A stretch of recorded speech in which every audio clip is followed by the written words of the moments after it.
Cognitive load theory, ব্রেইনে চাপ বেশি হলে শেখা কমে যায় কেন? কখনো কি এমন হয়েছে যে পড়তে বসেছেন কিন্তু মাথায় কিছুই ঢুকছে না, একই লাইন বারবার পড়ছেন কিন্তু পড়াগুলো সব গলিয়ে যাচ্ছে?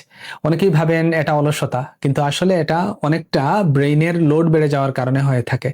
আজকের টপিক কগনিটিভ লোড থিওরি, মানে আপনার ব্রেইন যদি একসাথে বেশি চাপ নিতে বাধ্য হয় তাহলে শেখার ক্ষমতা কমে যায়।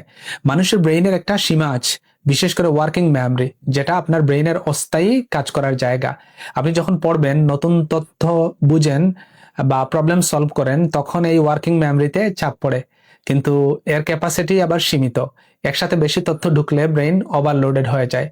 কগনিটিভ লোড থিওরি অনুযায়ী আমাদের শেখার সময় তিন ধরনের লোড ম্যানেজ করতে হয়। প্রথমটা ইন্ট্রিনসিক লোড, এটা আসে বিষয়টা কতটা কঠিন তার উপর।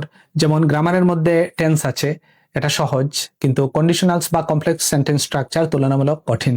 দ্বিতীয়টা হচ্ছে এক্সট্রেনিয়াস লোড, এটা হলো অপ্রয়োজনীয় চাপ, যেমন পড়ার সময় পাশে ফোনের নোটিফিকেশন বা অতিরিক্ত কমপ্লিকেটেড নোটস বা একসাথে অনেকগুলো বই খুলে বসা।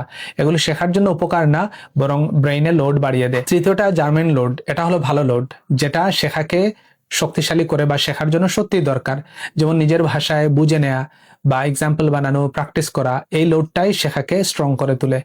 সবচেয়ে বড় কথা যে আপনার ব্রেইনের ক্যাপাসিটি সীমিত, তাই যদি এক্সট্রেনিয়াস লোড বেশি হয়ে যায় তাহলে জার্মেন লোডের জন্য আর খুব বেশি জায়গা থাকে না, তখন শেখাটা আটকে যায়। এখন প্র্যাকটিক্যাল ভাবে কি করবেন? পড়ার সময় একটি মাত্র গোল আপনি সেট করুন। একসাথে রিডিং প্লাস ভোকাবুলারি, গ্রামার করতে গেলে ব্রেন ওভারলোডেড হবে। ছোট ছোট অংশে ভাগ করুন।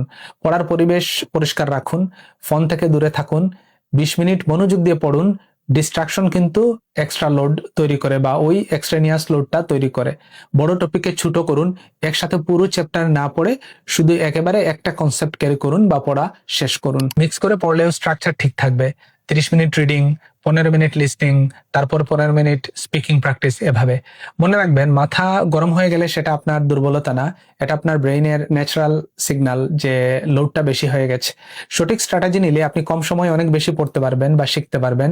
শেখা শুধু পড়ার নাম না, শেখা হচ্ছে ব্রেইনের লোড ঠিক রেখে স্মার্ট ভাবে পড়ার নাম। আজকের চ্যালেঞ্জ আপনার জন্য, আপনার পড়ার রুটিনে কোন জিনিসগুলো এক্সট্রেনিয়াস লোড বা অপ্রয়োজনীয় লোড তৈরি করছে সেটা আইডেন্টিফাই করুন এবং কমেন্ট বক্সে জানিয়ে দিন।